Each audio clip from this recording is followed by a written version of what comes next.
জানাই দিচ্ছি বক্তব্য বিষয় হচ্ছে আমাদের সম্মানিত শেখ যে বিষয়ে আমাদের সামনে বক্তব্য পেশ করবেন এটা হচ্ছে দুনিয়াতে কে বেশি ক্ষতিগ্রস্ত।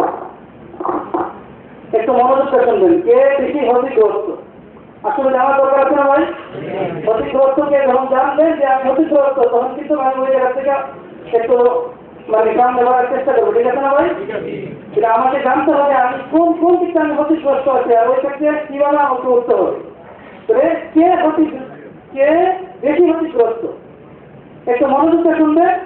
তবে আরেকটি আপনাদের জন্য বিশেষ খবর হচ্ছে এটা যে আমাদের যে প্রধানমন্ত্রী যে বিষয়ের উপর বয়ান রাখবে ওনার এই বয়ান থেকে আমরা কিছু প্রশ্ন দেখব আপনাদেরকে প্রশ্ন করার জন্য। আর যখন আপনারা সঠিক উত্তর দিতে পারবেন তখন আমরা ওই যে সঠিক উত্তরকারী তাকে আমরা এখান থেকে কোরআনের তাফসীর আছে দেখেন আমাদের সামনে আছে, অনেক পুরস্কার আছে, মোবাইল আছে, আমরা ওই পুরস্কারগুলো আপনাদেরকে দেবো। যদিও ছোট ছোট পুরস্কার কিন্তু আমরা আনন্দের সাথে গ্রহণ করবো, আমরা আমাদের সকলকে সঠিক দান করবো। তো একটু মনোযোগটা আমরা বয়ানটা শুনবো, ঠিক আছে না ভাই? একটু মনোযোগ করে শুনবেন, যেন জ্ঞান রাখার চেষ্টা করবেন যে বক্তা কি বলতেছে, যে আমাকে প্রশ্ন করা হবে যেন আমরা সবাই উত্তর দিতে পারি। আমরা আমাদের সকলকে তৌফিক দান করবো আল্লাহুম্মা। তারপরে আজকে আপনাদের বিষয় যে আপনারা শুধু বক্তা আপনাদেরকে প্রশ্ন করতে আমরা করবো, আপনারা করবেন না।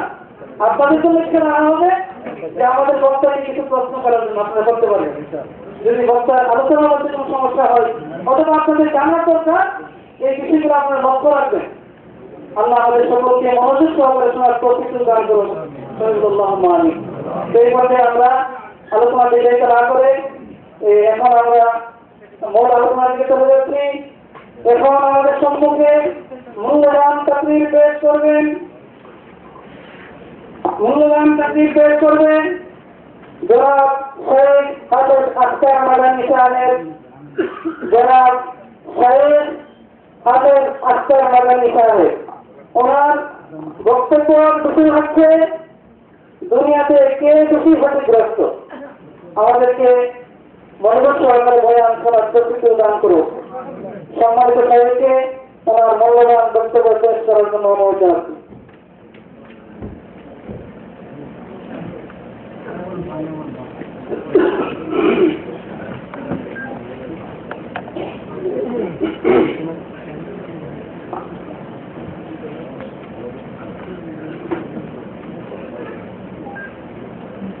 السلام عليكم ورحمة الله وبركاته.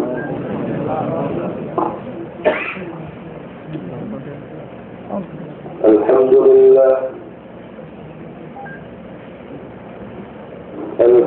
لله نحمده ونستعينه ونستغفره ونعوذ بالله من شرور أنفسنا ومن سيئات أعمالنا. من يهده الله فلا مضل له ومن يضلل فلا هادي له. وأشهد أن لا إله إلا الله وحده لا شريك له وأشهد أن محمدا عبده ورسوله. أما بعد فإن خير الحديث كتاب الله وخير الهدي هدي محمد صلى الله عليه وسلم وشر الأمور محدثاتها وكل محدثة بدعة وكل بدعة ضلالة وكل ضلالة في النار.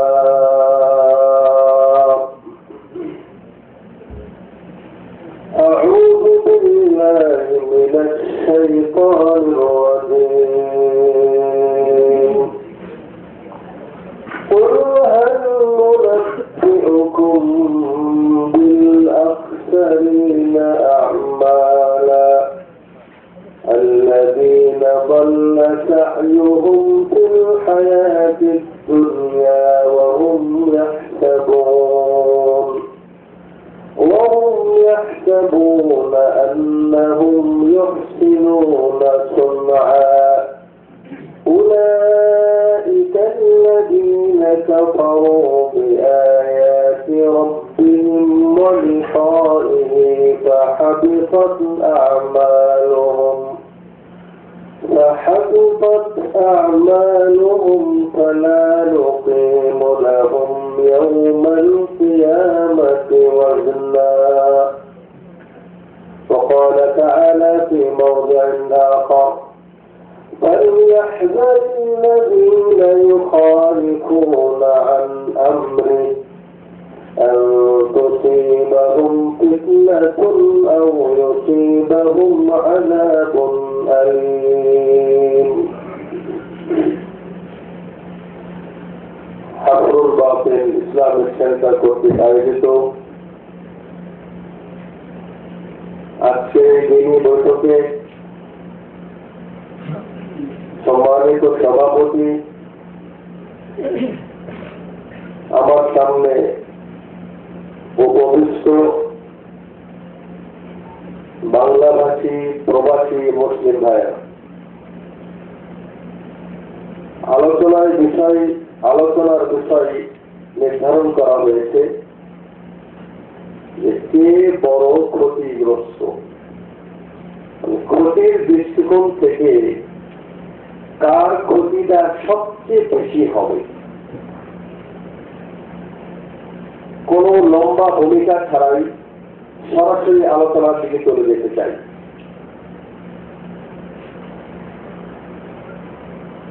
বিষয়টি বোঝার পূর্বে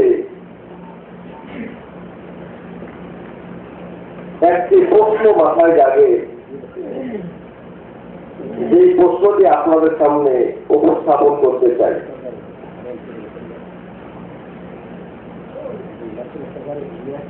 প্রশ্নটি হল এই, জাবের রাদিয়াল্লাহু তাআলা আনহু তিনি বলেন, বুখারীর হাদিস,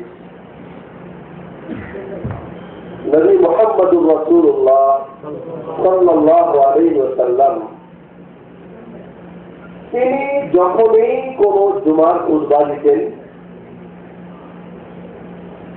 তো তখন খুতবার শুরুতে উনি কিছু নির্দিষ্ট বাক্য তিনি বলতেন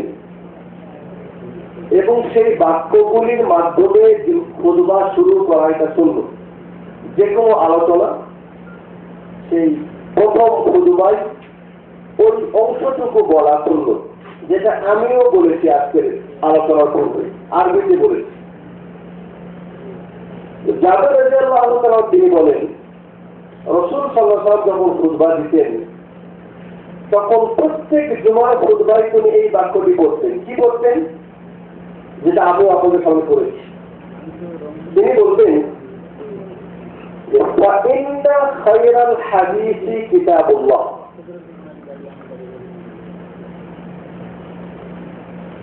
খায়রাল হাদিস কিতাবুল্লাহ, সবচেয়ে উত্তম হাদিস কিতাবুল্লাহ, আল্লাহর কিতাব।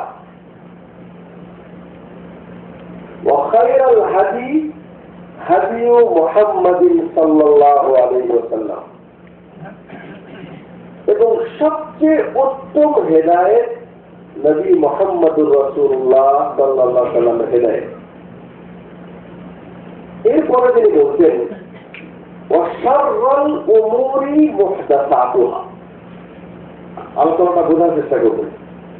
তিনি বলছেন প্রত্যেক জুমার খুতবায়, ওয়াশাররুল উমুরি মুহদাসাতুহা,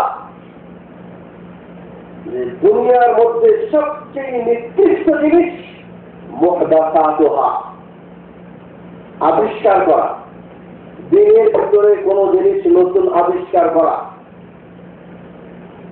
ওয়াকুল্লু মুহদাসাতিন বিদআহ, আর যেই কাজটি দিনের ভিতরে আবিষ্কার করা হবে সেটাকে বিদআত করা হবে।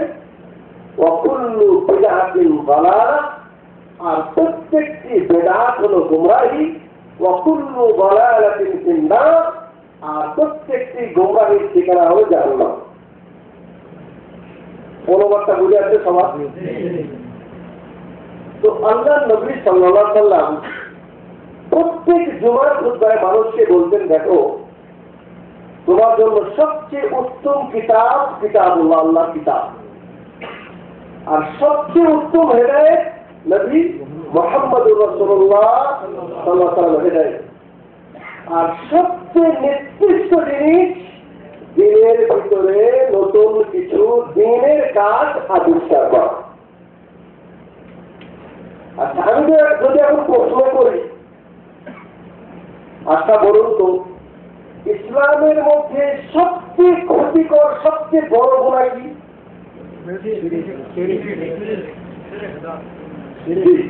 সূরা রহমান 13 নম্বর আয়াত আল্লাহ রাব্বুল আলামিন নিজেই বলছেন, وَإِذْ قَالَ لُقْمَانُ لِابْنِهِ وَهُوَ يَعِظُهُ يَا بُنَيَّ لَا تُشْرِكْ بِاللَّهِ إِنَّ الشِّرْكَ لَظُلْمٌ عَظِيمٌ।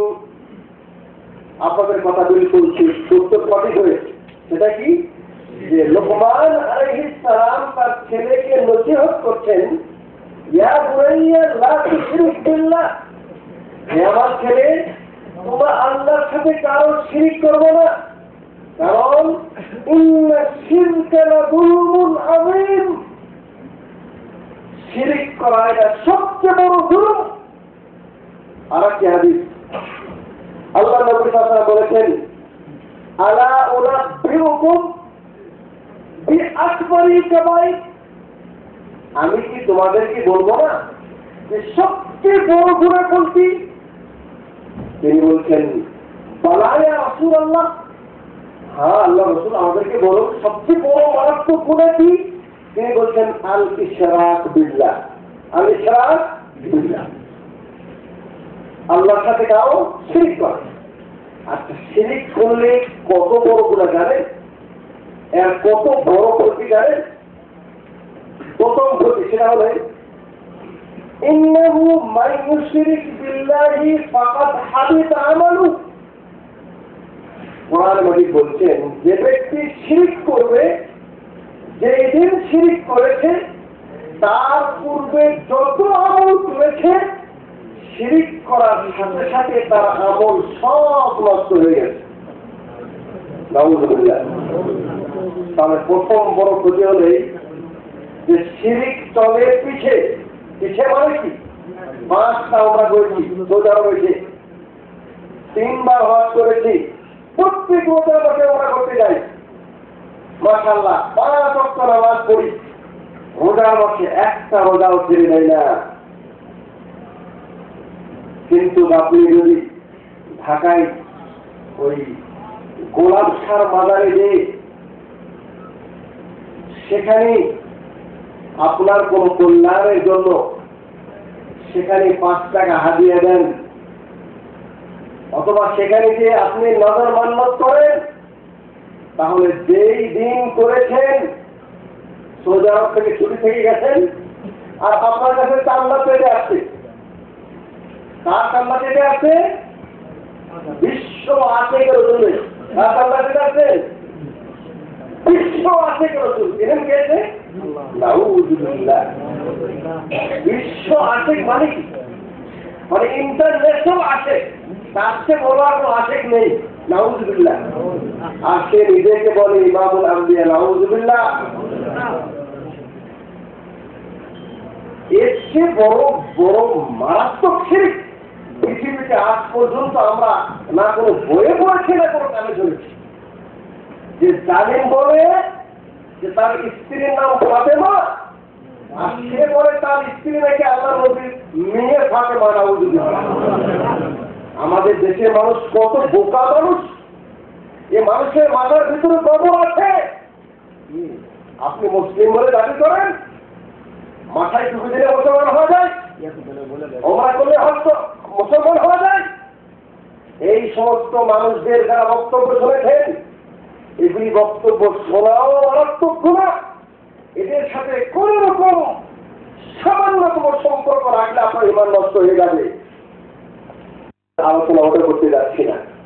আমি শুধু আপনাদেরকে বলতে চাচ্ছি সেটা হলে শিরকে যদি আপনি যে দিন কোন শিরকি কাজ করেছেন ওই দিনের আগে যত নেক কাজ করেছেন একটা শিরক করার কারণে সবগুলো আমল নষ্ট হয়ে যাবে। আলহামদুলিল্লাহ। আর শিরক করলে কি হবে? ইন্নাহু মান ইউশরিক বিল্লাহি ফাকাদ হারামাল্লাহু আলাইহি জান্নাহ। শিরক করলে কি হবে জানেন? আল্লাহ পাক সূরা মাইদায় 72 নম্বর আয়াতে বলেছেন, ইন্নাহু মান ইউশরিক বিল্লাহ ফাকাদ হারামাল্লাহু আলাইহি জান্নাহ। কোন ব্যক্তি যদি একদিন শিরক করে, একটা শিরক করে, তার জন্য চিরতরে জান্নাত তার জন্য হারাম। নাউযুবিল্লাহ। এটা এত ছোট ছোট মনে করা হবে না। এই জন্য বলা হয়েছে এটা সবচেয়ে বড় মারাত্মক গুনাহ, এর চেয়ে বড় গুনাহ নেই। আর একটু বোঝার চেষ্টা করুন যে শিরক কেন বড় গুনাহ। এটা একটা উদাহরণ দিলে বোঝা যেতে পারে যে আপনার স্ত্রী যদি আপনার কাপড় না ধুয়ে দেয়, আপনার স্ত্রী যদি আপনার জন্য খানা তৈরি না করে, বাড়িতে যে দেখছেন খানা রান্না হয় নাই, স্ত্রীকে বলছেন কেন খানা রান্না হলো না কেন? সে যদি বলে দেখো আজকে মাথার ব্যথা, রান্না করতে পারি নাই, কাপড়টা ধুতে পারি নাই, তো আপনি এটা কি মেনে নেবেন না? কোন কষ্ট হবে মেনে নিতে? মেনে নেওয়া উচিত। কারণ হুন্না লিবাসুল লাকুম ওয়া আনতুম লিবাসুল লাহুন্না। তোমরা স্ত্রীর জন্য পোশাক, স্ত্রীরাও তোমাদের জন্য পোশাক স্বরূপ। অতএব তাদের দুঃখে তোমাকেও দুঃখী হওয়া উচিত। তুমি যখন নিজের জন্য চিকিৎসার জন্য তাড়াতাড়ি চলে যাও হাসপাতালে, তারাও যদি রোগাক্রান্ত হয়ে যায় তাহলে তাদের চিকিৎসা করা উচিত। তারা যদি কোনোদিন এরকম না রান্না করতে পারে, রাগ করবেন না। কাপড় ধুতে পারলে রাগ করবেন না, মাফ করে দেবেন। কিন্তু যদি কোনোদিন বাড়িতে গিয়ে দেখেন যে আপনার স্ত্রীর সাথে একজন পর পুরুষ বসে গল্প করছে, আপনি মাফ করবেন কেন? আর যদি তারপরেও আপনার ভিতরে কোনো গায়রাত না আসে, আচ্ছা পাশে বসে গল্প করলে আপনার কোনো গায়রাত হয় না, কিন্তু আপনি যে বিদেশ থেকে সুন্দর শাড়ি নিয়ে আপনার স্ত্রীকে পরিয়ে চেহারাটা খুলে আপনি মার্কেটে নিয়ে ঘুরতেছেন, তো আপনার স্ত্রীর দিকে আরেকজন মানুষ তাকিয়ে দেখতেছে, এটা আপনার কোনো ভিতরে কোনো পরিবর্তন আসে না? যদি আসে তাহলে ভালো, আর যদি না আসে শরীয়তের পরিভাষায় বলা হয়েছে দাইয়ুস। তুমি একটা নির্লজ্জ মানুষ, তোমার ভিতরে হায়া নেই। তোমার মা, তোমার বোন, তোমার স্ত্রীকে আরেকজন দেখবে বেপরদাই, আর তোমার ভিতরে একটু লজ্জা আসবে না, সরব আসবে না, তাহলে তুমি তাকে দাইয়ুস বলছেন। দাইয়ুস লা ইয়াদখুলুল জান্নাহ, দাইয়ুস জান্নাতে যাবে না। আপনি এত সহজ মনে করেছেন জান্নাত? একেবারে আপনি ইচ্ছা করলেই পাবেন, আপনার মনে চাইলেই পাবেন, এত সহজ নয়। বোঝার চেষ্টা করবেন। আমি বলছি সেটা হলে যে এই অপরাধ কেউই মাফ করবে না যে আল্লাহর সাথে কাউকে শিরক, আপনার স্ত্রীর সাথে কাউকে শিরক করবেন, আপনি বরদাস্ত করতে পারছেন না। আর যে রব্বুল আলামিন আমাকে সৃষ্টি করেছেন, আমাকে খেতে দেন, আমাকে পান করতে দেন, আমার জন্য জমিন আসমান তৈরি করেছেন, সে আল্লাহ বলছেন যে তুমি যদি জমিন থেকে আসমান পর্যন্ত তোমার গুনাহ যদি লাউ আতাইতানি বিকারাবিল আরদি মিন খাতায়া, অনেক অন্যায় করেছেন, অনেক গুনার কাজ করেছেন, এত গুনার কাজ করেছেন যে আপনার গুনাহ জমিন থেকে আসমানে থেকে গেছে। তাহলে কত বড় গুনাহ করেছেন, কত গুনাহ করেছেন। কিন্তু আপনার ভিতরে আল্লাহর ভয় এসেছে, আল্লাহর কাছে তওবা করেছেন, ইস্তেগফার করেছেন, আল্লাহ তুমি আমাকে মাফ করে দাও। আল্লাহ আমি না জেনে বা জেনে আল্লাহ অনেক অন্যায় করেছি, আল্লাহ তুমি আমাকে মাফ করে দাও। আল্লাহর কাছে আপনি কাঁদছেন, তওবা করছেন, আর আগামীতে গুনাহ না করার প্রতিজ্ঞা করছেন। আল্লাহ নবী সাল্লাল্লাহু আলাইহি ওয়াসাল্লাম বলেছেন, তুমি যদি তোমার গুনাহ যদি এত গুনাহ হয় যে জমিন থেকে আসমান পর্যন্ত তোমার গুনাহ যদি থেকে যায়, আর ওয়ালা তুশরিক বি শাইআ, ভালো করে বলেন যে গুনাহ যদি তোমার ঘরে আছে, সেই গুনাহের মধ্যে কোনো শিরক গুনাহ নেই। কোন গুনাহ নেই? শিরক গুনাহ নেই। তো আল্লাহ নবী সাল্লাল্লাহু বলেছেন, আল্লাহ তাআলা হাদিসে কুদসি বলেছেন যে তুমি যদি এত বেশি গুনাহ করে আসো আর আমার কাছে এসে যদি তুমি ক্ষমা চাও, আল্লাহ তুমি মাফ করে দাও,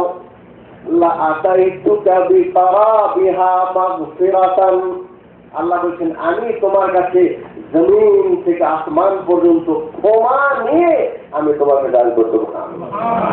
তার মানে কি? তার মানে হলো এই যে কুল্লু বানি আদম খাত্তাউন, গুনাহ হতে পারে, অনেক গুনাহ সবার করে হওয়া স্বাভাবিক, যে কোনো বানু আদম গুনাহ করতে পারে, কিন্তু তার মধ্যে উত্তম গুনাহগার ওই ব্যক্তি যে গুনাহ করার পর তওবা করে আল্লাহর কাছে ক্ষমা চায়। ঠিক আছে, কিন্তু আপনার গুনার মধ্যে যদি শিরিক না থাকে তাহলে মাফ হয়ে যাবে, আর শিরিক থাকলে মাফ হবে না।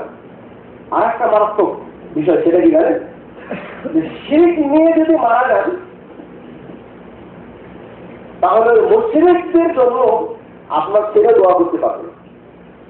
আমাদের দেশের ইমাম সাহেবরা সবার জানাজা বলে, হ্যাঁ, কিন্তু জানাজা পড়া আলাদা কথা, আল্লাহর কাছে ক্ষমা পাওয়া আলাদা কথা। মনে রাখবেন, আপনার পিতামাতা অথবা যে কেউ ব্যক্তি যদি শিরিক নিয়ে মারা যায়, এই জন্য কবরের স্থানে দোয়া আছে না, আপনি যে দোয়া জানেন সেটা ভুল, চলবে না। সেটা কি? আগে কি দোয়া করতেন কবরের স্থানে? দোয়া বলেন দেখি, সালামু আলাইকুম ইয়া আহলাল কুবুর ইয়াগফিরুল্লাহু লানা ওয়া লাকুম। এটা বাতিল। কেন বাতিল? যে ইয়া আহলাল কুবুর, আপনি সকল কবরবাসীর জন্য দোয়া করছেন, সেই কবরে কে মুসলিম আর কে অমুসলিম আপনি পার্থক্য করেন। এই জন্য সহিহ হাদিসে যেটা দোয়া সেটা হলো আসসালামু আলাইকুম ইয়া দারাল মুমিনিনা ওয়াল মুসলিমিন ওয়া ইন্না ইনশাআল্লাহু বিকুম লাহিকুন নাসআলুল্লাহ লানা ওয়া লাকুমুল আফিয়া। এর অর্থ কি?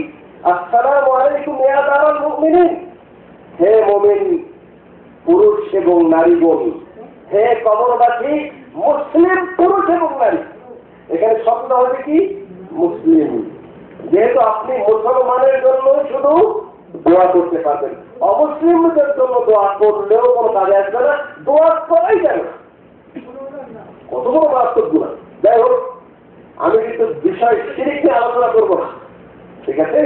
আমি আপনাদেরকে শুধু এতটুকু বুঝাতে চাচ্ছি যে শিরিকটা কত বড় গুনাহ, ঠিক আছে?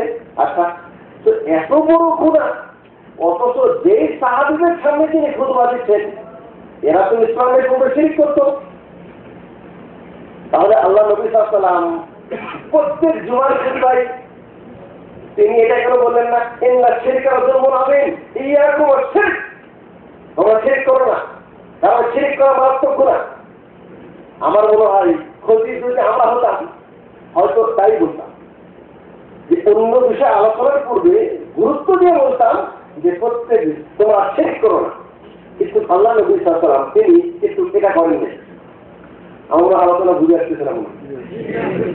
আচ্ছা, এটা হলো নাম্বার 1 পয়েন্ট, শিরক সবচেয়ে বড় গুনাহ। কিন্তু আল্লাহ নবী সাল্লাল্লাহু আলাইহি ওয়াসাল্লাম তারপরেও প্রত্যেক জুমায় মানুষদেরকে সতর্ক করে দেননি। আচ্ছা, এরপরে সবচেয়ে মারাত্মক গুনাহ কি বলেন দেখি? আচ্ছা, ওটা একটু পরে, এটাও আছে মাশাআল্লাহ। আমি দ্বিতীয় নম্বর যেটা যোগ করবো সেটা হলেই আব্দুল্লাহ বিন শাকিক রাদিয়াল্লাহু তাআলা আনহু তাবিঈ, তিনি বলেছেন যে আল্লাহ নবীর সাহাবীগণ কোন আমলকে ছেড়ে দেওয়া তেনারা কুফর এবং শিরক মনে করতেন না, কিন্তু নামাজকে ছেড়ে দেওয়া তেনারা কুফর এবং শিরক মনে করতেন। ঠিক আছে? জাবের রাদিয়াল্লাহু তাআলা আনহু তিনি বলেন, বুখারী হাদিস, ইন্না বাইনার রাজুলি ওয়া বাইনাশ শিরকি ওয়াল কুফরি তারকুস সালাহ। আচ্ছা, আলোচনা কিন্তু যদি মনোযোগ দিয়ে না শোনেন তাহলে একটাই বুঝবেন, আর একটাই মাথাতে বেড়ে চলে যাবে। ঠিক আছে? একটু আমাদেরকে বেশি লম্বা টাইম দেবো না, খুব সংক্ষেপে, কিন্তু ইনশাআল্লাহ আপনাকে যে বিষয়টা আলোচনা শুরু করেছি ওটা বোঝানোর চেষ্টা করবো ইনশাআল্লাহ। তাহলে 2 নম্বর আমি বলেছি যে নামাজ তরক করা এটা হলো মারাত্মক গুনাহ। আচ্ছা, মারাত্মক গুনাহ মানে কত বড় গুনাহ? কত বড় গুনাহ? জাবের রাদিয়াল্লাহু তাআলা তিনি বলেছেন যে মুসলমান ইন্না বাইনা রাজুলি ওয়া বাইনা শিরকি ওয়াল কুফরি তারকুস সালাহ, মানুষ আর শিরক আর কুফরের মাঝে পার্থক্য হলো নামাজ তরক করা, নামাজ ছেড়ে দেওয়া। ঠিক আছে? আপনি কিন্তু ভুল ধারণার মধ্যে আছেন, 100% ভুলের মধ্যে আছেন, এটা কোনো সন্দেহ নেই। সেটা কি ভুল? ভুলটা হলো এই যে আপনি রোজার মাসে 5 ওয়াক্ত নামাজ পড়েন, রোজা চলে গেলেই কখনো পড়েন কখনো পড়েন না। আমার মনে হয় এখানে যত মানুষ বসে আছি 5 ওয়াক্ত সালাত নামাজ নিয়মিত ভাবে আদায় করে কয়জন? আমার মনে হয় এর সংখ্যা অনেক কম। আর যাদের সংখ্যা বেশি অনেকে তো মোটেই করেন না। আর যারা একটু ভালো, মানে একটু ভালোভাবে চলতে চান, ওনারা হয়তো মাগরিব পড়েন, এশা পড়েন, কিন্তু ফজর পড়েন না বা আসর পড়েন না। জহরটা পড়েন এই জন্য যেহেতু ডিউটি টাইম। আপনি আজকে শুনে নেন যে আপনি নিজেকে যতই বড় মুসলিম বলে দাবি করুন, হাদিসের ভাষা হলে মান তারাকা সালাতা মুতাআম্মিদান, ভালো করে বুঝলেন, যে ব্যক্তি ইচ্ছা করে, মুতাআম্মিদ ইচ্ছা করে, আপনি ফজরের নামাজের শুয়ে যাচ্ছেন, আজকে আলোচনা শুনবেন 1টা পর্যন্ত, জানি না ফজরের কি করবেন সেটা আল্লাহ পাকে বলবেন। আমি তো সেই মানে জহরের নামাজের পর বের হয়েছি যে এটার পর আলোচনাটা যেন আমি যেন লেট না হয়ে যায়। তো মাসাল্লাহ যায় যেটা আপনার অনেকে দোকানদার মানুষ, আল্লাহ আপনাদেরকে উত্তম বর্ণা দান করুক যে আপনারা ঘুম বাদ দিয়ে এখানে আসছেন দুটা দিনের কথা শোনার জন্য। আপনাদের এখানে আসা, উপস্থিত হওয়া, এটার জন্য আল্লাহ পাক আপনাদের আমাদের সকলের নাজাতের মাধ্যম বাড়িয়ে দিন। আল্লাহ সম্মানিত দিনী ভাইয়ের আমার, আল্লাহ নবী বলেছেন যে যে ব্যক্তি ইচ্ছা করে 1 ওয়াক্ত নামাজ যদি কেউ ছেড়ে দেয়, ফাকাত কাফা, এটা কি হয়? ওই ব্যক্তি কুফরি করলো, ওয়া আশরাক, এবং সে শিরক করলো। বিষয়টা কিন্তু মারাত্মক, বিষয়টা কিন্তু ও একেবারে মারাত্মক।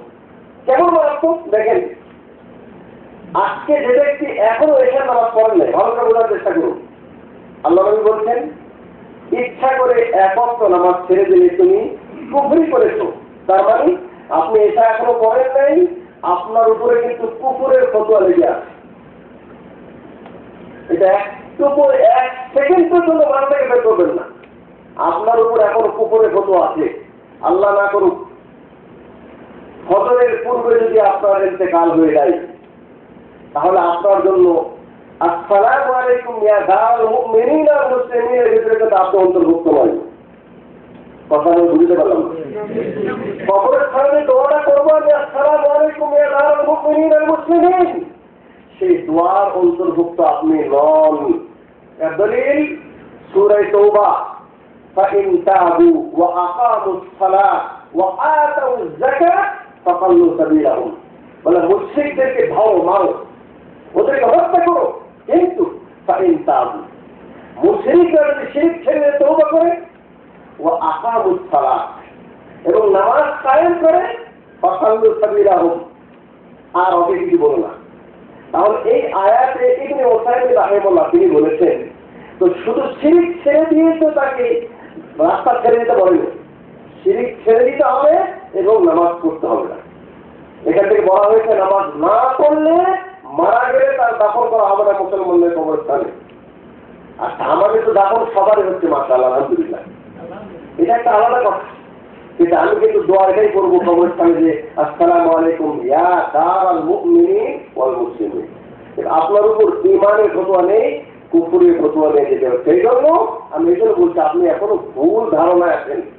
আপনার ধারণা হবে এই যে না সবাই যেভাবে চলছে আমি এভাবে চলছি, অথচ সূরা মুদ্দাথির শেষ আয়াতটি বলেছেন 40, 41, 42, 43 নম্বর আয়াত আল্লাহ পাক বলেছেন যে মা সালাকাকুম ফি সাকার, জাহান্নামীদেরকে তা আল্লাহ পাক জান্নাতে জিজ্ঞাসা করবে যে তুমি জাহান্নামে কেন এসেছো? সে বলবে লামনাকু মিনাল মুসাল্লিন, উপায় নেই, বলবে আমি নামাজে ছিলাম না। ওয়ালাম তাকু নুতইমুল মিসকিন, মিসকিনদেরকে খানা খাওয়াতাম না। ওয়া কুননা নাকুযু মাআল খাইদিন, মানুষরা যে ভাগে চলতো আমরাও সেভাবে চলতাম। কত বড় বোকা মানুষ মুসলিম, তারা বলে নামাজ পড়েও যে বেতন, নামাজ না পড়েও সেই বেতন। নাউযুবিল্লাহি মিন যালিক, এটা একটা মুসলমানের কথা হতে পারে? আপনি কি খেলা মনে করেছেন আল্লাহর সাথে? এই জন্য আমি বলছি আপনি ভুল পথে আছেন, যেহেতু আপনার ভিতরে কুফুরি ফতুয়া একদিন নয়, প্রত্যেক দিন আপনার উপরে কুফুর ফতুয়া হচ্ছে। আপনি জানেন, আপনি যদি জহরের নামাজ না পড়ে থাকেন, আসরের সময় যদি হয়ে যায়, তাহলে আপনাকে তার ঠিক রাখতে হবে। যদিও ইমাম সাহেব আসর নামাজ শুরু করে দিয়েছে, ওই ইমামের পিছনে আগে আপনি জহরের নিয়োগ করেন, আগে জহর করেন, তারপরে আসর। আপনার তো আগে জহরও নেই, আসরও নেই, মাগরিবও নেই, এটাও নেই। ওই রোজার মাসে যে আপনার ওমরা করবেন আর সেখানে যা কাজায় ওমরে উঠাবেন, কোনো লাভ নেই, কোনো লাভ নেই। সেদিন সাবজিতেও বলছিলাম, আমাদের যে হাজি সাহেবের যে হজের মাঝে তারা সমানে শুধু শূন্যতার নফল নামাজ পড়ে, যে এত শূন্য যেন ওমরা বেশি করে শূন্যত নামাজ পড়তেই আছে। যদি বলে এত নামাজ পড়ে কেন, বলছেন বহু নামাজ কাজা, নামাজের কাজায় অমরি করে তার, ঠিক আছে, কাজায় অমরি। আজকে আলোচনার বিষয় কিন্তু এখনো যায় নাই, সেটা হলে ক্ষতিগ্রস্ত কে, ঠিক আছে, আমল করবেন ফল নেই, এই হলো ক্ষতিগ্রস্ত। সারাদিন পরিশ্রম করেছেন মজুরি নেই, কোনো টাকা পাবেন না, এটা হলো ক্ষতিগ্রস্ত ব্যক্তি। যাই হোক, আলোচনা আসছি ইনশাআল্লাহ। আমি কিন্তু নামাজ সম্পর্কে আলোচনা করতে আসি, আমি বলছি সেটা হলে যে ইসলামের বড় একটি মারাত্মক গুনাহ, এবং এত বড় গুনাহ যে মানুষকে কুফরের শেষ পর্যন্ত পৌঁছে যায়, সেটা কি নামাজ পড়ে দেওয়া, ইচ্ছা করে নামাজ ছেড়ে দেওয়া। তবে যদি আপনি অনিচ্ছায় ভুলে যান, ঘুমিয়ে পড়েন, তাহলে যখনই স্মরণ হয়, যখনই ঘুম ভেঙে যায়, তখনই নামাজ পড়ে নেন, আপনার নামাজ আদা হবে, কাজা দরকার নেই, কাজা হবে না। এই জন্য ভাই, আমি আপনাদেরকে যে ভাই হিসাবে নসিহত করবো সেটা হলে যে এই ধারণাটা বিলকুল মাথা থেকে বের করে দেন যে নামাজ না পড়েও মুসলমান থাকা যায়। এটা আপনার শুধু একটা ভুল ধারণা, বা নিজেকে একটা একটা ধোকার ভিতরে আছেন। এই ধোকা কিন্তু একদিন ভাঙবে, এই ধোকা একদিন ভাঙবে, কোনো সন্দেহ নেই। আমি কেন হারামে যেও যদি আপনার জানাজা করানো হয়, কোনো কাজে আসবে না যদি আপনার ভিতরে কুফর ফতোয়া থাকে। অতএব নামাজ যেন না ছাড়ে, আজকেই তওবা করেন, আজকে এখান থেকে আপনি তওবা করে যাবেন। আর একটা কি মনে রাখবেন, সেটা হলে আবু হুরায়রা রাদিয়াল্লাহু তাআলা তিনি বলেন, রাসূল সাল্লাল্লাহু আলাইহি ওয়াসাল্লাম বলেছেন, কিয়ামতের দিন মানুষকে প্রথম জিজ্ঞাসা করা হবে নামাজ সম্পর্কে। প্রথম প্রশ্ন কি হবে? নামাজ সম্পর্কে। ফাইন সালাহা, নামাজ যদি ঠিক হয়, ফাকাদ আফলাহা ওয়া আনজা, তাহলে ওই ব্যক্তি কামিয়াব হয়ে গেল। তার মানে কি?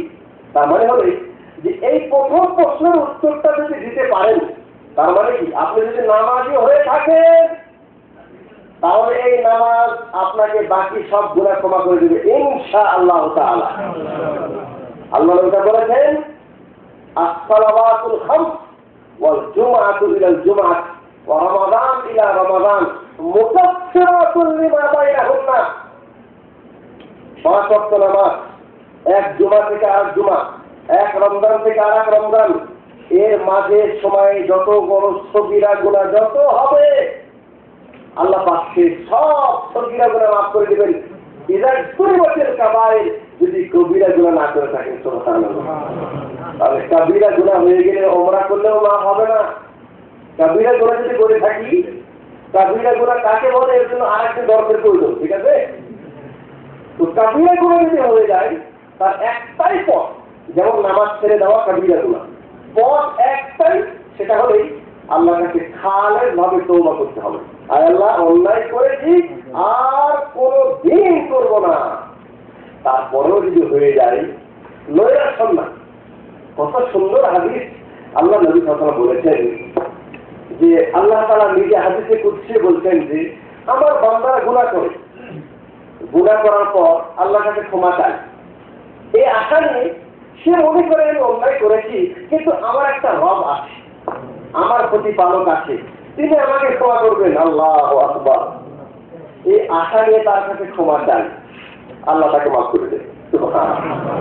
আবার অন্যায় করে, আবার সে মনে করে না, আমার রব আমাকে মাফ করে দিবেন। আশা নিয়ে তওবা করে, ক্ষমা চায়, আল্লাহ আবার মাফ করে দিবেন। আল্লাহু আকবার। এই জন্য অন্যায় হয়ে গেলে তখনই ক্ষমা চান, তখনই ইস্তেগফার করেন, ওটাকে পিছিয়ে রাখেন না। যখনই কোনো অন্যায় হবে, আস্তাগফিরুল্লাহ ওয়া আতুবু ইলাইহি, আস্তাগফিরুল্লাহ আল্লাযী লা ইলাহা ইল্লা হুয়াল হাইয়ুল কাইয়্যুম ওয়া আতুবু ইলাইহি। তওবা করেছেন সেই গুনাহ জন্য যেমন নামাজ ছেড়ে দিতাম, আপনি তওবা করলেন আর নামাজ ছাড়বো না, বা আস্তাগফিরুল্লাহ বলছেন, তা আবার যদি নামাজ ছেড়ে দেন, মনে যদি পাকা ইচ্ছে না থাকে, তওবা করলেও কিন্তু তওবা আল্লাহর কাছে কবুল হবে না।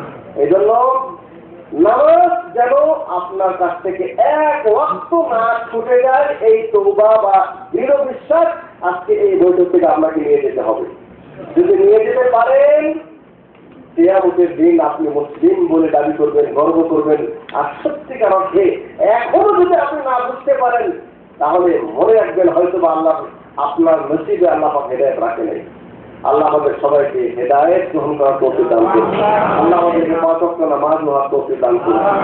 আমি বলেছি যে দ্বিতীয় নাম্বার বড় গুনাহ নামাজ তরক করা। কিন্তু আমি যদি খতিব হতাম, তাহলে হয়তো আমি জুমার খুতবায় বলতাম, হে মুসলিম ভাইরা, তোমরা কোনোদিন নামাজ তরক করবে না, নামাজ তরক করবে না। প্রত্যেক জুমার খুতবা হয়তো তারা কেন করতে মুসলমানদের নামাজ ছেড়ে না দেয়। আল্লাহ নবী প্রত্যেক জুমায় শিরকের কথা বললেন না, প্রত্যেক জুমায় নামাজ তরক করার কথা তিনি বললেন না। ঠিক আছে, 3 নম্বর, এটা বলেই আমি আমার বিষয়টি তুলে যাব। সেটা হলো এই বলে হাদিসটা শুনলেন যে আল্লাহ নবী জিজ্ঞাসা করেছেন, আলা উনাব্বিউকুম বিআকবারিল কাবাইর, আমি কি তোমাদেরকে বলবো না সবচেয়ে বড় কাবিরা গুনাহ কি? প্রথম কি বলেছেন? আল ইশরাক বিল্লাহ। তারপর কি বলেছেন? উকুকুল ওয়ালিদাইন। উকুকুল পিতামাতার নাফরমানি করা, এটা মারাত্মক গুনাহ। মারাত্মক গুনাহ মানে কি জানেন? এত বড় গুনাহ, এটা আল্লাহ পাক বরদাস্ত করবে না। কারণ হাল জাযাউল ইহসানি ইল্লাল ইহসান, উপকারের বদলা উপকার দিয়ে করতে হয়। পৃথিবীর যত মানুষের উপকার আপনার উপর আছে, আপনার ফকিরের উপকার আছে, আপনার স্ত্রীর উপকার আছে, আপনাকে রান্না করে দেয়, আপনার সন্তানের উপকার আছে, আপনার প্রতিবেশীর উপকার আছে, যত মানুষের উপকার আছে, সবগুলি উপকার যদি এক পাল্লায় রাখেন, আর আপনার মা বাপের উপকার যদি এক পাল্লায় রাখেন, তাহলে তাদের সবগুলি উপকার মা বাপের উপকারের সামনে তুচ্ছ, কোনো মূল্যই হবে না। ওয়াকাদা রাব্বুকা আল্লা তা'বুদু ইল্লা ইয়্যাহু ওয়া বিল ওয়ালিদাইনি ইহসানা। আল্লাহ বলছেন, আল্লাহ নিজে সিদ্ধান্ত দিয়েছেন, ওয়াকাদা রাব্বুকা আল্লা তা'বুদু ইল্লা ইয়্যাহু, শুধু আল্লাহর ইবাদত করবা, ওয়া বিল ওয়ালিদাইনি ইহসানা, পিতামাতার সাথে সৎ আচরণ করবে। إما يبلغن عندك الكبر أحدهما أو كلاهما فلا تقل لهما أف ولا تنهرهما وقل لهما قولا كريما। তারা দুজনেই যদি বার্ধক্যে বসে যায়, অথবা একজন যদি কেউ বড় হয়ে যায়, তুমি তাদের সাথে রাগ করে কোনো কথা বলো না। وقل لهما قولا كريما, ভদ্র ভাষায় তাদের সাথে কথা বলো। কারণ حملته أمه كرها ووضعته كرها وحمله وفصاله 30 شهرا। তোমার মা তোমাকে যখন পেটে বহন করেছে অনেক কষ্ট বরদাস্ত করেছে, তোমাকে যখন প্রসব করেছে অনেক কষ্ট গ্রহণ করেছে, তুমি যখন শিশু, ছোট্ট শিশু হয়ে দুনিয়ায় ভূমিষ্ঠ হয়েছ, তখন কত কষ্ট করে তোমাকে মানুষ করেছে। হে মুসলিম, তুমি যদি সারা জীবন তোমার মায়ের খেদমত করো, তারপরেও তোমার মায়ের ইহসান তুমি আদায় করতে পারবে না। এই জন্য আল্লাহ নবীকে জিজ্ঞাসা করা হয়েছে, মান আহাক্কু বিস-সাহাবাতি, আয় আল্লাহ নবী সাল্লাল্লাহু আলাইহি ওয়াসাল্লাম, আমার জীবনে সবচেয়ে বেশি হক কার? আমি কার সেবা করবো? বলছেন উম্মত, তোর মায়ের সেবা কর। উম্মান, এরপর কার? বলছেন উম্মত, মায়ের সেবা কর। উম্মান, এরপর কার? বলছেন উম্মত, মায়ের সেবা কর। 3 বার বলেছেন। তারপরে সুম্মা আবাদ, এরপরে বলছেন তোমার বাবা। বাবা হয়তো বেশি পরিশ্রম করে, মাশাআল্লাহ অনেক মেহনত করতে হয়, জমিনে খাটতে হয়, রুজি উপার্জন করতে হয়, এই কষ্ট। আর মা যে পেটে সন্তানকে রাখা যে কত কষ্ট, 2 কষ্ট কোনোদিন সমান হতে পারে না।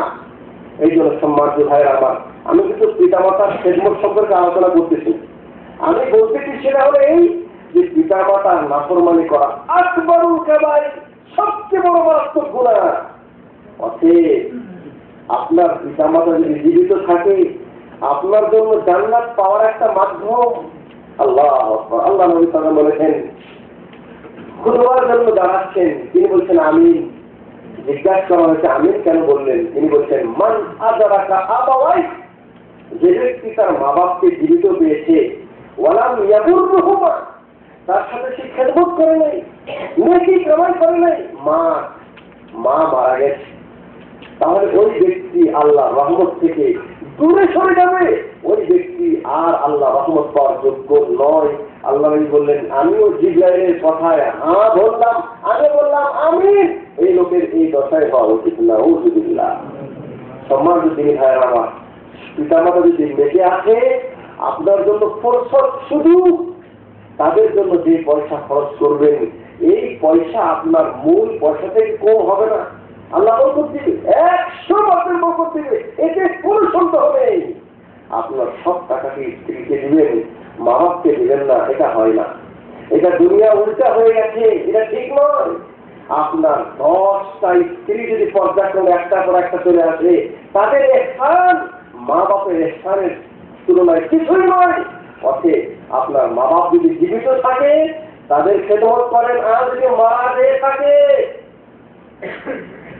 তাহলে আপনার খেদমত করার সুযোগ আছে। তাহলে কি আপনি খেদমত করার সুযোগ আছে? সমাজে আগ্রহ আছে নাকি? ছেলে আলোচনা, মা বাপ যদি মারা যায়, তাহলে তাদের খেদমত কিভাবে করতে পারেন? সবচেয়ে বড় খেদমত যেটা আপনার উপর ওয়াজিব, উচিত, সেটা কি? আবু হুরায়রা রাদিয়াল্লাহু তাআলা তিনি বলেছেন, ইদা মাতা ইবনু আদম ইনকাতা আমালুহু ইল্লা মিন সালাস, মানুষ মারা গেলে তার আমলটা বন্ধ হয়ে যায়। আমল কি হয়ে যায়? বন্ধ হয়ে যায়। ইল্লা মিন সালাস, তিনটা মাধ্যম থাকে কবরে বসেও সওয়াব পাওয়ার জন্য। সম্মানিত দিনী ভাইয়েরা আমার, আপনি আজকে যদি হিসাব করেন, আজকে, কালকে না, আমার বয়স এখন 40 বছর, 45-50 বছর, আমি যদি আজকের দিনে যদি হিসাব করছি যে আল্লাহ কত বড় ইহসান করেছে আমার উপর, আমাকে সুস্থ রেখেছে, আলহামদুলিল্লাহ। আল্লাহ আকাশ বাতাস সব কিছু আমার সেবা করছে, খেদমত করছে, কত নিয়ামত আল্লাহ আমি খাচ্ছি। আচ্ছা বলেন তো, আমি আজকে আল্লাহর কথা নিয়ামত কয়েকটা নেকি কাজ করেছি আর কত গুনাহ করেছি, আল্লাহ নাফরমানি করেছি, আজকে একদিনে হিসাব করা দেখি দিতে পারবেন না? কেউ দিতে পারবে? তার মানে হলে আমি যতটুকু করতেছি আল্লাহকে আরো করা করতে দান করে।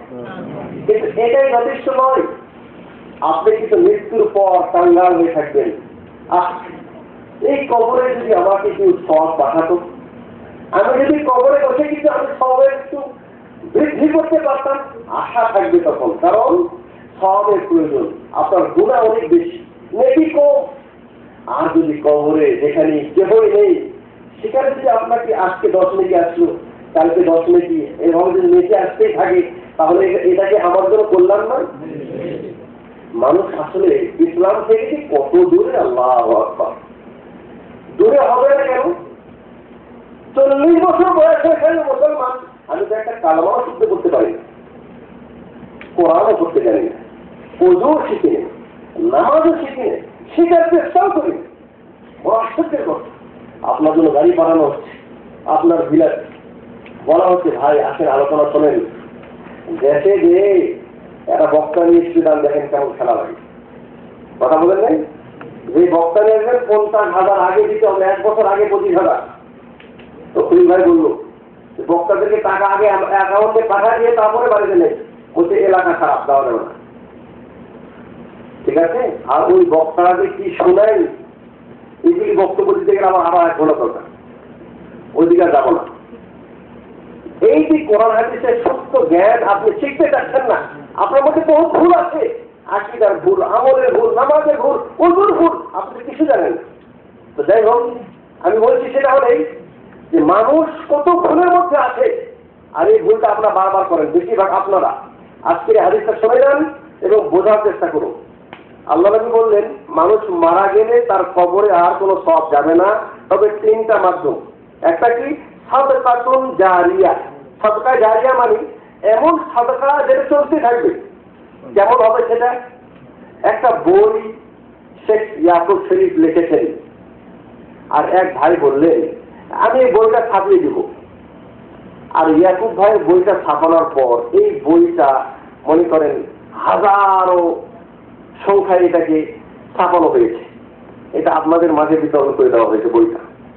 আপনারা প্রত্যেকেই সেই বই পড়েছেন এবং সেখান থেকে একটা করে আমল করেছেন। তাহলে 100 জন মানুষ এই বই পড়ে যত সওয়াব কামাই করবে, এই 100 জনের সওয়াব যতগুলি হবে, আপনি ওই বই ছাপানোর কারণে এতগুলি সওয়াব আপনার ঘাড়ে দেওয়া হবে। সুবহানাল্লাহ। আচ্ছা, আপনি মরে গেছেন, ওই বইটা রয়ে গেছে। বই মানুষ পড়তে আছে, আর আমাকে বলার প্রয়োজন নাই যে বইটা যে ছাপাছে আল্লাহ তুমি এই সওয়াবটা তাকে বকশিয়ে দাও। আমাদের কাছে আছে না? মানুষ কোরআন খতম করে, কত বোকা। একটা কথা বলবো, আপনাকে বলতে সারা করে দেবে। কোরআন পড়লে যে পড়বে সে নাকি পাবে। আর আমাদের ভারতে কিছু হুজুরদেরকে নিয়ে এসে কোরআন এক খতম পড়ে বলে এটা তাহলে আমার বাপের জন্য বকশিয়ে দেন। এত সহজ? এটা কি পানি যে আমি দিলাম যে কি করবে সে? তো সরকার জারিয়া হল এই মসজিদ বানাইছে, মাদ্রাসা বানাইছে, একটা জীবন বসাই দিয়েছেন, মিষ্টি পানি জীবন। চেষ্টা করবে এগুলি কিছু ভালো কাজ করার জন্য। কোথাও মানুষ চলতে পারছে না, রাস্তা নেই, সেখানে রাস্তা করে দেন। সেটা বাঁশের রাস্তা, কি লাস্টে একটা গাছ একটা গাছ লাগিয়ে দেন, আমের গাছ। নিয়োগ করেন এই ফলটা আমি মানুষের জন্য অক্ষ করে দিলাম। সুবহানাল্লাহ। এই মিষ্টি পানির জীবন থেকে যত মানুষ পানি পান করবে, আপনি কবরে বসে আছেন, মানুষের বলার দরকার নাই সওয়াবটা বসিয়ে দাও, অটোমেটিক সব আপনার কবরে চলে যাবে। সুবহানাল্লাহ। আর এটা হলো সাদকা জারিয়া। আজকে দর্শে বোঝেন, আগামীকে সেভাবে আমল করবেন। দ্বিতীয়টা হলো ইলমুন ইউনতাফা বিহি, এমন এলেম যার দ্বারা মানুষ উপকৃত হবে। কোরআন আমি শিখেছি, আমি এই 5 জনকে কোরআন শিখাই দিলাম, মাশাআল্লাহ এনারাও আরো 10 জনকে কোরআন শিখাই দিয়ে। এইভাবে আমাদের ওস্তাদ তার ওস্তাদ তার ওস্তাদ আছে না? আল্লাহ কত নেকি জানেন, কত বড় নেকি। এটা কি শেষ হবে? শেষ হবে না। এই 5 জন আরো 5 জনকে পড়াবে, সে সারা জীবন আমল করবে, সারা জীবন পড়বে।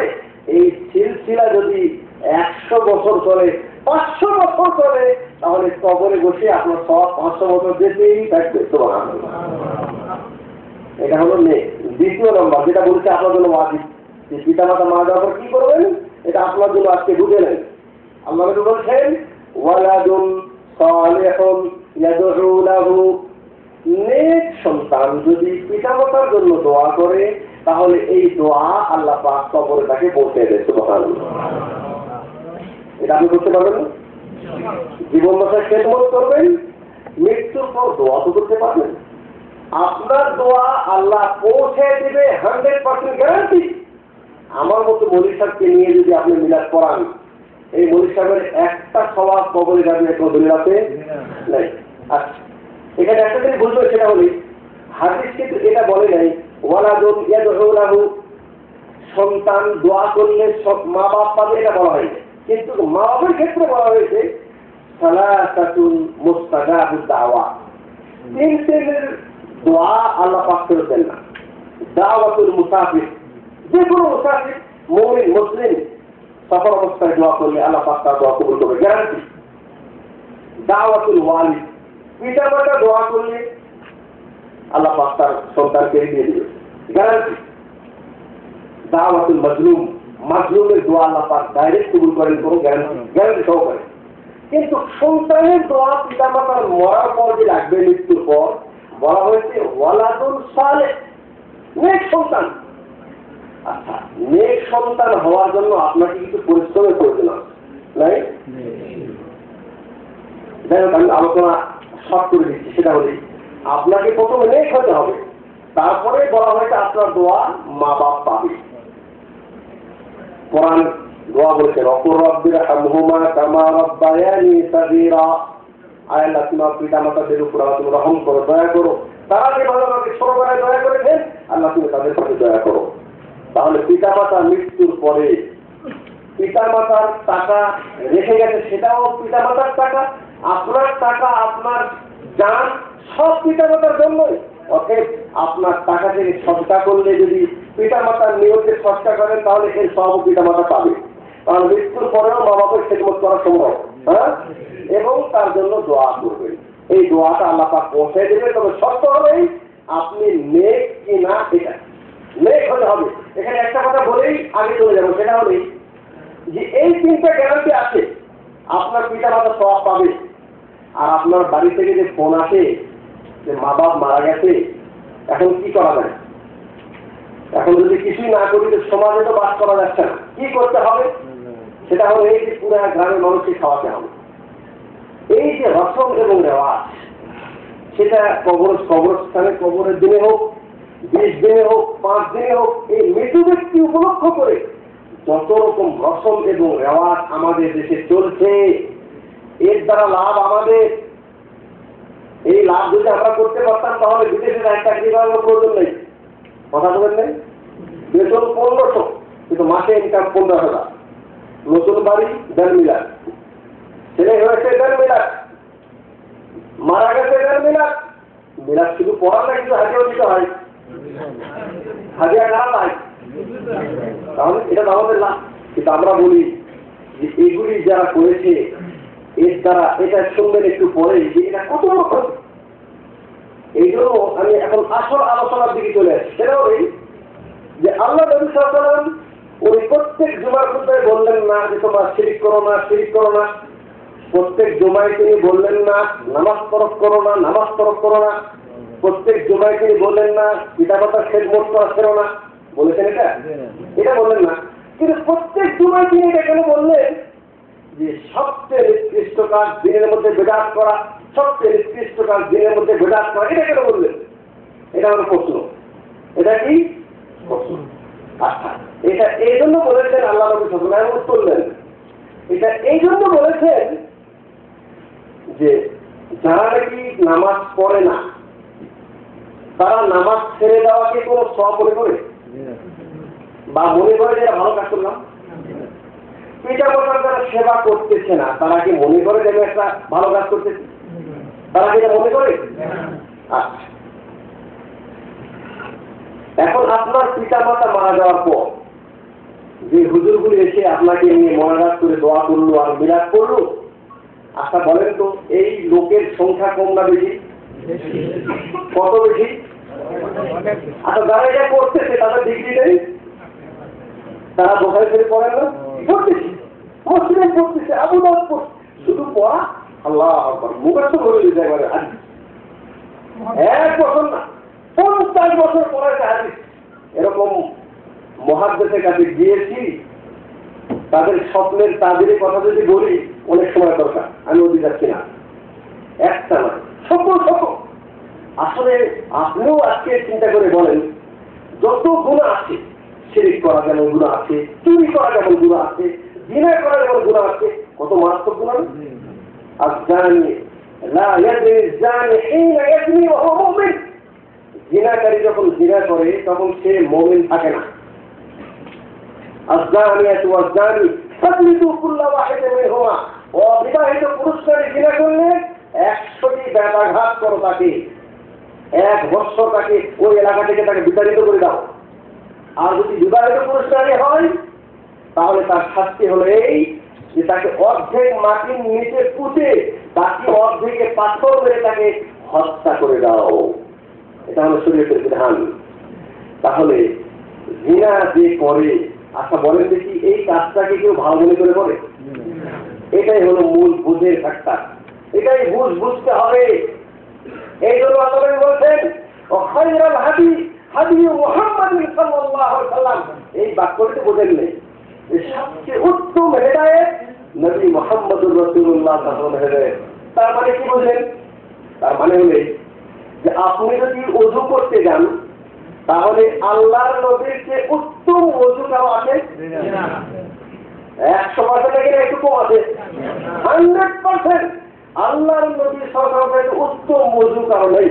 অতএব আপনার ইমানের দাবি হলে ওযু কাজটা শিখবেন। যদি শিখেন তাহলে আপনি উত্তম হেদায়েতে আছেন। আর যদি না শিখেন, এই জন্য আল্লাহ বলেছেন আজকাল যারা মানুষে ওই মাজারে দিয়ে মান্নত করতেছে, মাজারে দিয়ে সিজদা করতেছে, তারপরে আমাদের দেশের মুসলমানরা শত শত বেদাত করতেছে, আপনারা মাশাআল্লাহ প্রবাসে আছেন, এই জন্য বেশি বিস্তারিত আলোচনার প্রয়োজন নেই। আপনারা জিনিসটা এই দেশে এসে আলহামদুলিল্লাহ কিছুটা উপলব্ধি করতেছেন যে এখানে তো সরবরাহ নেই, আছে কি? কেন নেই? সরবরাহ কোন দিন আছে সেটাও বুঝতে পারি না।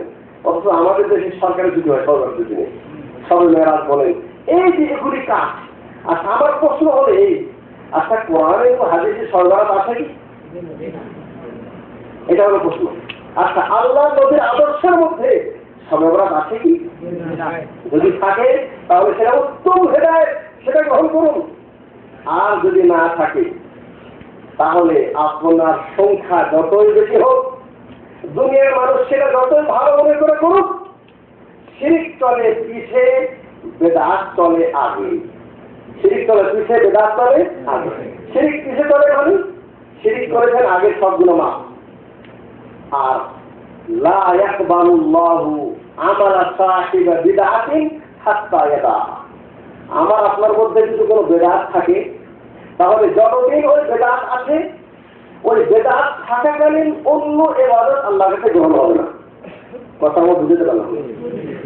এখন বেদাত কাকে বলে এটার জন্য তো লম্বা আলোচনা দরকার, একটা একটা করে বুঝে দেখি অনেক লম্বা আলোচনা দরকার। কিন্তু আজকে সংক্ষিপ্ত ভাবে এটা আপনাদেরকে বলে দিচ্ছি, যেটাও নেই যে আপনার ওযু শিখতে হবে নবীর কাছে, নামাজ শিখতে হবে নবীর কাছে, হজ শিখতে হবে নবীর কাছে। আচ্ছা, আল্লাহ নবীর যুগে কি মানুষ মারা যায় না? আচ্ছা, উনি কি দাফন করেছেন? জানাজা পড়াইছেন? আচ্ছা, জানাজায় যদি জিজ্ঞেস করেছেন যে নামাজ পড়াতে কাজে আসে, ওই নামাজের কাফারা নিয়েছেন? কত বড় জায়গায় হিসাব আছে? বলেন আপনার আব্বার নামাজ কাজে আছে কত টাকা? 10 টাকা।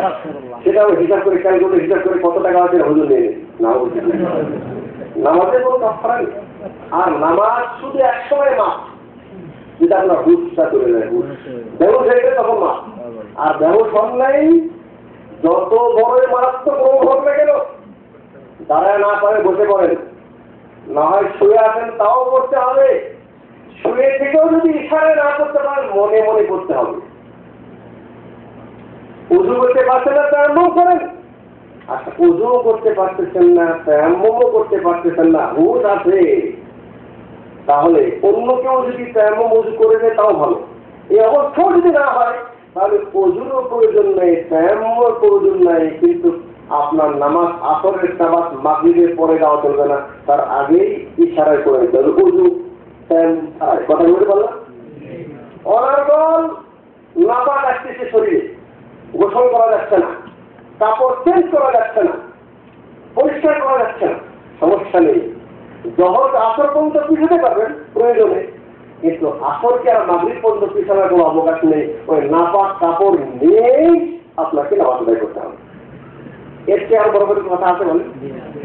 তাহলে কোন সময় নামাজ মাপ নেই। হ্যাঁ, হুশ নেই, বসতেছে, তাহলে নামাজ মাপ। তাহলে হুজুর কি কাফারা নিচ্ছে?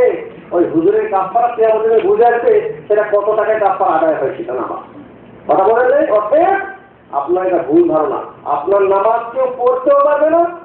রোজা যদি ছুটে যায় হয়তো আপনার ছেলে রোজা রাখতে পারবে, কিন্তু আপনার নামাজ কেউ পড়েও দিতে পারবে না, কাফারাও নাই। এটা ভুল ধারণা। এই জন্য আল্লাহ নবী নামাজকে একেবারে মেরাজে নিয়ে ডেকে নিয়ে বলেছেন তোমাদের ফরজ। এত সহজ মনে করেন না, এর মধ্যে অনেক লাভ আছে। যাই হোক, এটা বিষয়ে আলোচনা দিয়ে যাচ্ছি না। আমি যে কথাটি বলে আলোচনা সংক্ষিপ্ত করে দিই, কারণ আমার খাওয়া ভালো হয়েছে আলোচনা সংক্ষিপ্ত। সেটা হবে যে আল্লাহ নবী বলেছেন যে দিনের মধ্যে বেদাতটা ক্ষতি বারবার তিনি এই জন্য বলেছেন, সাধারণ মানুষ বোঝে চুরি করলে গুনাহ, অন্যায় মনে করে, কিন্তু বেদাত হুজুরেরা 50 বছর বোখারি শরীফ পড়াও বোঝে না বেদাত কাকে বলে। না বলে বেদাত আমার দুই প্রকার, বেদাত ভালো আর মন্দ। বেদায় হাসানা, বেদাতে সাইয়া। আচ্ছা, এই ভাগটা কি করার চলে তখন গায়ে আছে? আল্লাহ বলছেন কুল্লু বেদাতিন দালাল, সব বেদাত গুমরাহি, ভালো কিছু নেই। একটা কথা না বললেই নয়, হয়তো আপনারা বুঝবেন না, একটু 5 মিনিট সময় নিব আপনাদের কাছ থেকে, মানে জিনিসটা বুঝে দেওয়ার জন্য। অনেক সময় আপনারা কিন্তু মাথা ঢুকের প্রশ্ন আছে। আচ্ছা হুজুর বারবার বলছেন কোরআন শরীফ খতম করা যাবে না, তারপরে মিরাক্কেল পড়া যাবে না। আচ্ছা, এই কোরআন পড়া কি নেকি কাজ না? নেকি কাজ না? আচ্ছা, মানুষ মারা যাওয়ার পর মানুষের খাওয়াচ্ছে এটা ভালো কাজ না? দিয়ে আলোচনা করছে এটা ভালো কাজ না? আমি কেন বলছি এটা বেদাত? একটা হাদিস বলবো। দেখেন, আব্দুল্লাহ বিন মাসউদ রাদিয়াল্লাহু তাআলা, সংক্ষিপ্ত বলি, এনাকে আবু মুসা আল-আশআরী তিনি বললেন, তো 5 মিনিট বলতে 10 মিনিট বেশি ইনশাআল্লাহ, এগুলো বেশি চলবে না। জাযাকাল্লাহ। আবু মুসা আল-আশআরী একদিন দেখছেন যে মসজিদে বসে কিছু মানুষ তাসবিহ করতেছে। কি করতেছে?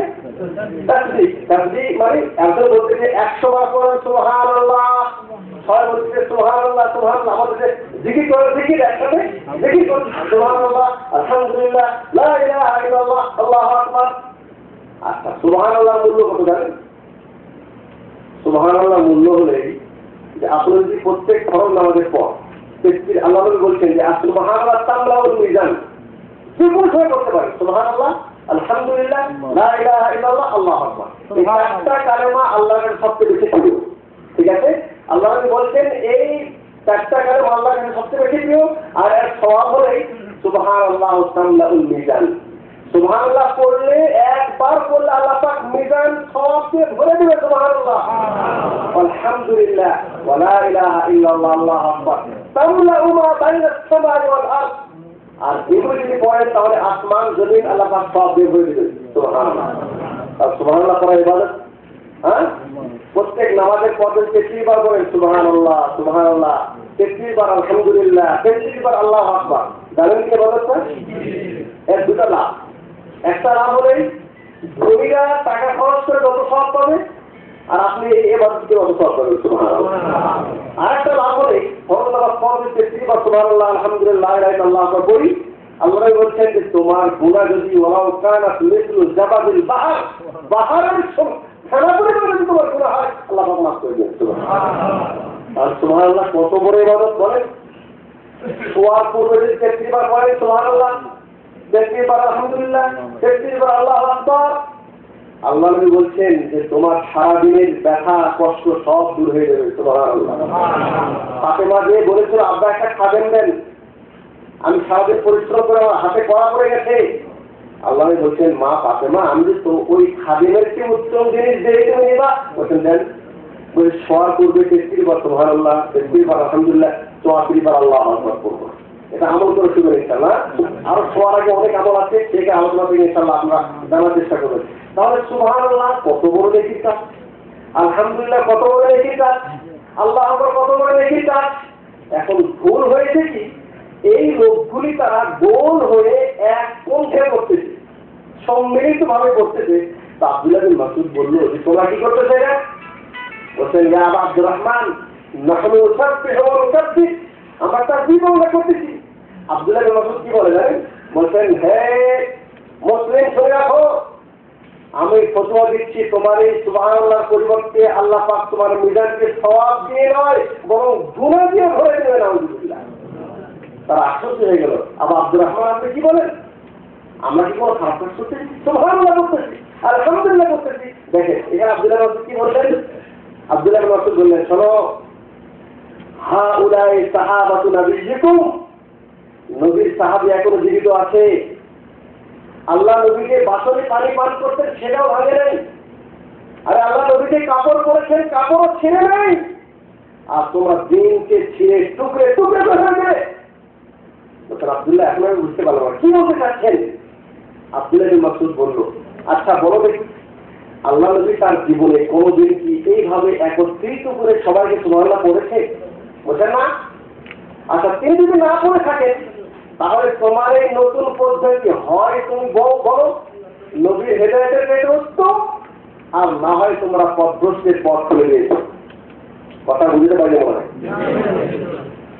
হয় বলো যে নবীর তরিকার পেটে উত্তম, আর না হয় বলো যে তোমরা পথভ্রষ্টের পথ খুলেছ। আর আমি আব্দুল্লাহ বিন মাসউদ বলছি যে তোমরা পথভ্রষ্টের মধ্যে আসো। যদি তওবা না করো তাহলে আজকের পর থেকে তোমরা এই মসজিদে ঢুকবা না। এইটা হলো বেদাত। কথা বলেন নাই? মাদ্রাসাতেও করতেছে, ছাত্রও করতেছে, মাদ্রাসাটাও করতেছে, সবাই করতেছে, কিন্তু এটা সবাই করতেছে সওয়াবের আশায়। আরে গুনাহ যদি মনে করতাম না অনেক